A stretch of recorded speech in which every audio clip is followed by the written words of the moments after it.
మేన్ రాశి వారికి ఈ వారం మధ్యస్థ ఫలితాలు గోచరిస్తుంది. వ్యాపారపరంగా ఏదైతే సాధించాలనుకున్నారో అది సాధించగలుగుతారు. ఖర్చులు అదుపులో ఉంటాయి. ద్వితీయాధిపతి దశమాధిపతి అయిన కుజుడు లాభస్థానంలో ఉన్నారు. భూ సంబంధించిన వ్యవహారాలు సానుకూలంగా ఉంటుంది. అడ్మినిస్ట్రేషన్ పరంగా మీ చేసే ప్రయత్నాలు అవి ఫలిస్తాయి. చాలా వరకు మీరు చేసే ప్రయత్నాలు ఏవైతే ఉన్నాయో సఫలీకృతం అవుతుంది. ఒకరి మీద డిపెండెన్స్ అయ్యి వాళ్ళు చేస్తారులే చూస్తారులే అనుకుంటే అది ఇబ్బంది పరంగా ఉండే అవకాశం గోచరిస్తుంది. ఏదైనా సరే కష్టపడాలి, కష్టం తగిన ప్రతిఫలం సంపాదించుకోవాలి అనే భావన ఎక్కువగా ఉంటుంది. వీరికి ఏలినాటి శని నడుస్తుంది. జన్మరాశిలో శని ఉన్నారు. శని ఈ వారం వీరికి అనుకూలంగా ఉంది. కష్టం తగిన ప్రతిఫలం తప్పకుండా లభిస్తుంది. అదేవిధంగా తృతీయాధిపతి అష్టమాధిపతి అయిన శుక్రుడు వ్యయంలో ఉన్నారు. రాహుతో కలిసి విదేశీ సంబంధించిన వ్యవహారాలు సానుకూలపడతాయి. అదేవిధంగా దైవ దర్శనాలు, బంధుమిత్రుల్లో కలిసి ఆనందంగా కాలాన్ని గడుపుతారు.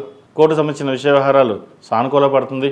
కష్టం తగిన ప్రతిఫలం గోచరిస్తోంది. వీరికి ఏలినాటి శని నడుస్తోంది.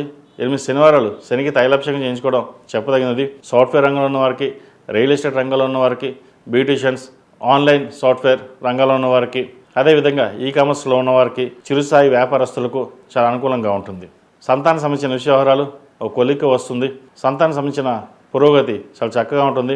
వివాహం సంబంధించిన వ్యవహారాల్లో చిన్న చిన్న ఇబ్బందులు ఉండే అవకాశం గోచరిస్తుంది. భార్యాభర్తల మధ్య మనస్పర్ధలు వచ్చే అవకాశం కూడా లేకపోలేదు. ఎందుకంటే చతుర్థ సప్తమాధిపతి అయిన బుధుడు వ్యయంలో ఉన్నారు. రాహుతో కలిసి, శుక్రుడితో కలిసి ఒక రకమైన వైరాగ్యం కూడా వచ్చే అవకాశం గోచరిస్తుంది.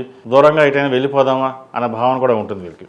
అయితే ఒక మాట కట్టుబడి మనం ఇలాగే ఉండాలి అనే ఆలోచన ఏదైతే ఉంటుందో చూస్తారా, అది మిమ్మల్ని ముందుకు నడిపిస్తుంది. మనం ఏదైనా సరే నిలబడాలి, కష్టపడాలి అనే ఆలోచన మిమ్మల్ని స్థాయిని నిలబెడుతుంది.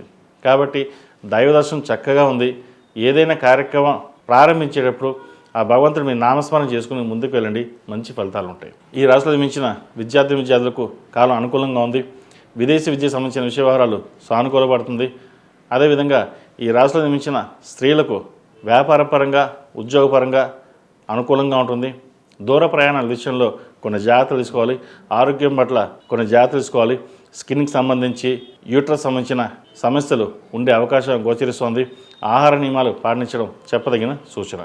వృత్తి ఉద్యోగాల పరంగా, వ్యాపార పరంగా ఈ వారం గడిచిన వారం కంటే కూడా ఈ వారం చాలా వరకు బాగుందని చెప్పవచ్చు.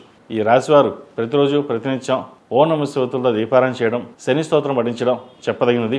అదేవిధంగా శనికి తైలాభిషేకాలు చేయించి నల్ల నువ్వులు దానంగా ఇవ్వండి. అదేవిధంగా వస్త్రదానం కూడా చేయడం చెప్పదగిన సూచన. ఈ మహాశివరాత్రి పర్వదినాన శనికి రుద్రాభిషేకం చేయించడం చెప్పదగిన సూచన. ఈ రాశిలో జన్మించిన వారికి కలిసి వచ్చే సంఖ్య 2, కలిసి వచ్చే రంగు బ్లూ. ఏదైనా పని మీద బయట వెళ్ళేప్పుడు సోమవారం కానీ బుధవారం అడిగిన వెళ్ళండి, మంచి ఫలితాలు సంప్రాప్తిస్తాయి. ఈ పూజస్టోర్.in పసుపు కుంకుమ నుంచి దేవతా విగ్రహాల దాకా అన్ని రకాల పూజలు, వ్రతాలు, గృహప్రవేశం, హోమాది శుభకార్యాలకు కావాల్సిన పూజా సామాగ్రి అంతా ఒక్కొక్క క్లిక్ తోనే మీ ఇంటి వద్దనే పొందండి. ఈ పూజస్టోర్.in